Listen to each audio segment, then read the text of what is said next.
In 1996, police discovered the remains of some 20 humans at the Carmel home of Save-A-Lot clothing chain store owner Herb Baughmeister. Baughmeister fled to Canada where he shot himself. So ended Herb Baughmeister. Real estate, however, is not so easily disposed of. Baughmeister's estate, worth millions, with its indoor swimming pool, 18 rolling acres, is what realtors refer to as a psychologically affected property. Rob and Vicki Graves gave the Star access and a tour of their home overnight. We're in the pool room, which is in the basement of the house. This is an area where the police believe that most of the killings took place.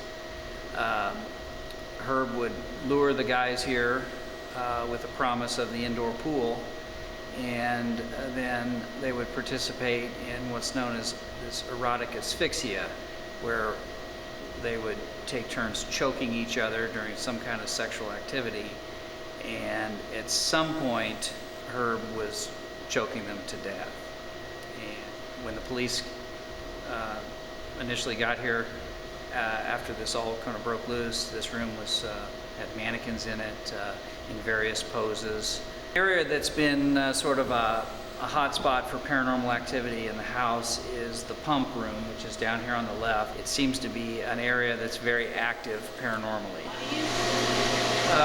One of the psychics said that she felt that Herb had kept maybe a body in here until it was maybe more convenient to take him outside.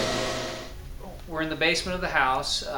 It's being remodeled, so that's why it looks the way it does. But this is an area where the police have theorized where Herb killed most of his victims.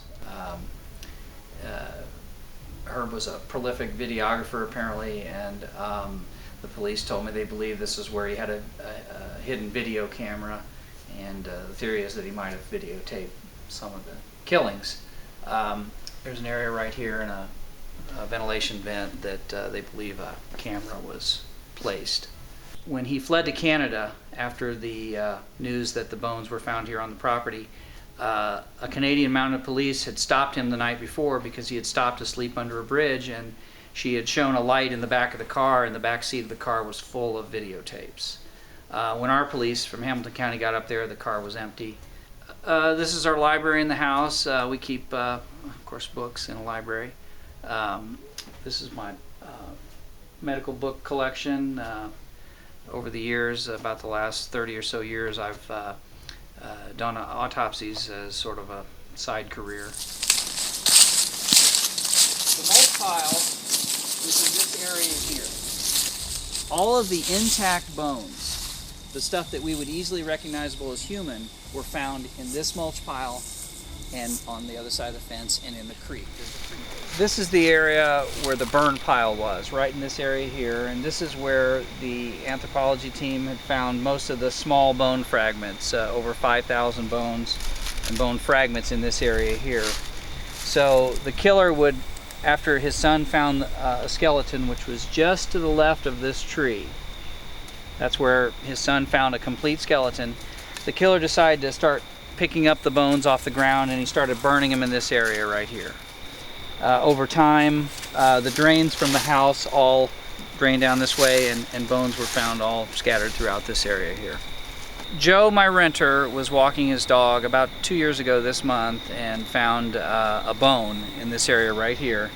And of course we turned it over to the anthropologist, and it was determined to be a left femur. And it was very bright ivory color. It wasn't like a regular dead stick on the ground. I picked it up. I thought, well, what animal chewed that up? And I felt very, very heavy. It was much heavier than a stick. At that point I knew it was a bone. This long. I felt good that we found it because it could potentially help identify one of the victims here. At the base of this tree, the anthropologist found a lot of bones and bone fragments that had washed down from the hill, from the drains from the gutters. And at the base of this tree they had become lodged. Right after we moved in this area, we found a lot of bleach bottles. We found Vicks Vapor Rub. So the theory is that the killer was putting bleach on these bodies to keep the odors down, probably using Vicks Vapor Rub under his nose to deal with the smell of decomposition. This is my bathroom in the master bathroom, and this is an area in the house where the psychics have told me that the spirits come and go through this area. This is an area where Vicki, my wife, doesn't like to go. Well, I think that there are probably a lot of people that lost their lives here that have never been identified. And I'm sure they have family members that are still looking for them. Perhaps they had no idea what happened to them. And if what we're doing here can put any kind of positive spin on that and help the families of these young men, that would be wonderful. And if any of the victims' families ever wanted to come to the property, and I know that would be extremely difficult, but if they ever did, we would want them to know that they're welcome to do that if it could help them in any way. You know, it is a big decision when you know the history of a home like this to think about if you would actually want to live there. But once we saw the house and saw how beautiful it was, you know, it really made the decision easy. We decided we probably shouldn't put our name on the mailbox. Our last name being Graves might draw some unwanted attention, But then we thought, well, you know, who else could buy a house like this, you know, with a name like that, you know, where else are you going to live?